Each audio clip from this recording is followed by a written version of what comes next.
I received a call from Paul Dixon, a passionate conservationist, to visit the Deua National Park in southern New South Wales. I took my son Bo to see another endangered habitat, our beautiful temperate forests. It is crucial more than ever that people understand the value of national parks and protected areas for our wildlife. Understanding the importance of undisturbed habitat is crucial if we are to succeed in planning for preservation. This is the stunning Deua National Park, and I'm in Eurobodalla on the southern New South Wales coast. Now, this park is 122,000 hectares and has these lush ferns, beautiful river environment, and some of the tallest towering trees down here on the southern New South Wales coast.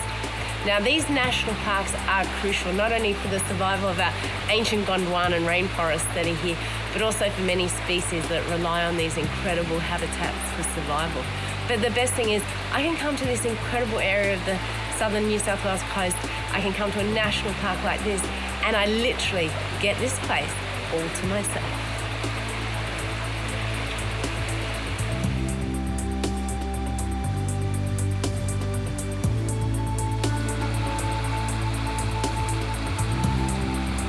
Tell me about the beautiful environment we've got here. We've got remnants of Gondwanan. Yep. So it's a temperate rainforest zone. It's quite a fair way south in New South Wales. So we have many different types of animals that live in this forest, from most of the major owls, the powerful owl, sooty owl, barking owl, lots of gliders, lots of possums, lots of mammals, marsupials, and the list is endless. So you've got these beautiful ferns, they're the Gondwanan rainforest, but you've got these massive trees as well. So what are they, a lot of eucalypts? Okay. No, primarily the type of tree we have here called plumwood or pinkwood, people know them as. They are very, very rare and only exist in small catchments in New South Wales and small part of Victoria, and also in South America.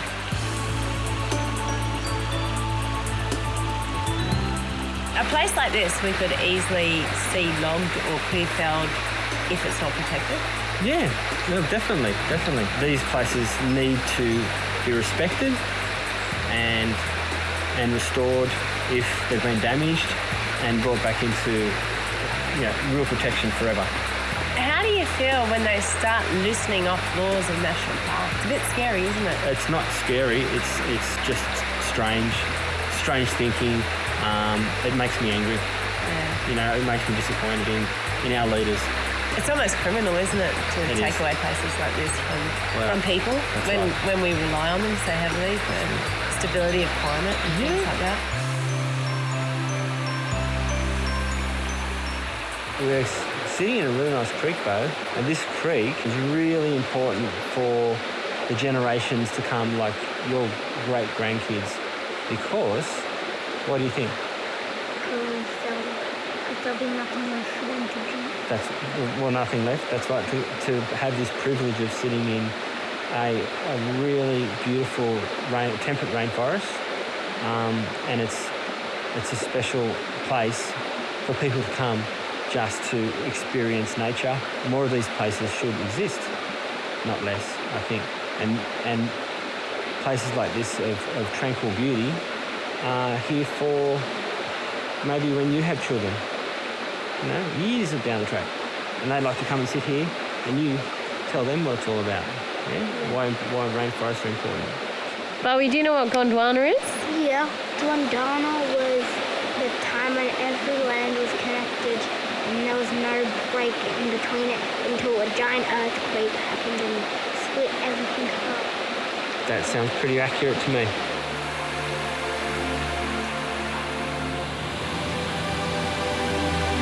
Although the Deua River starts up in the beautiful Gondwanan rainforest right up in the mountain region, it flows down through the town of Moruya to here at Moruya Heads, where it flows out into the sea.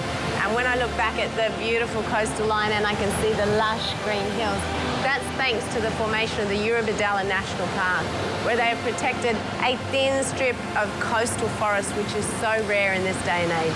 But that's why this place is just so special.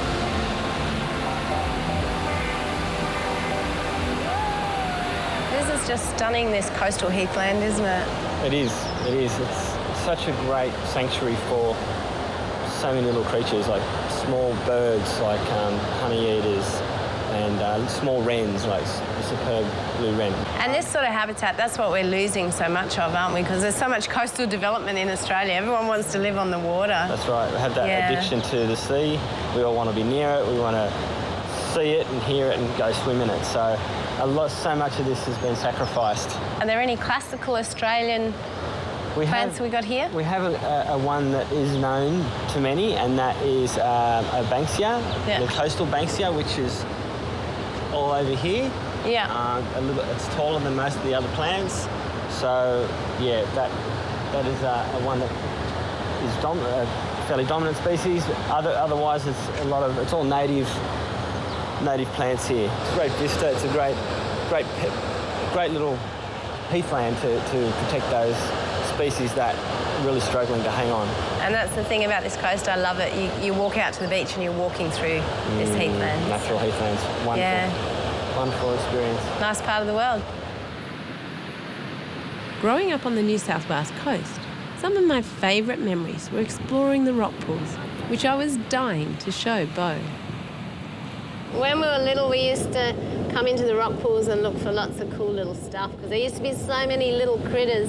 There used to be pippies on the beach, and you used to get to these kanji and you could squirt them, and we used to have competitions to see who could find the biggest squirter. So Beau, try it. See if you can make it squirt. Oh, it's a bit... This one, the tide might... Oh, there he goes. Oh, getting you! That was a good one. It's so much fun coming and playing in these rock pools and finding all the little critters and seeing so much kanji because a lot of the kanji has disappeared. A lot of the time from fishermen that use it as bait. I think sometimes we don't really realise how we affect an area when we overuse it.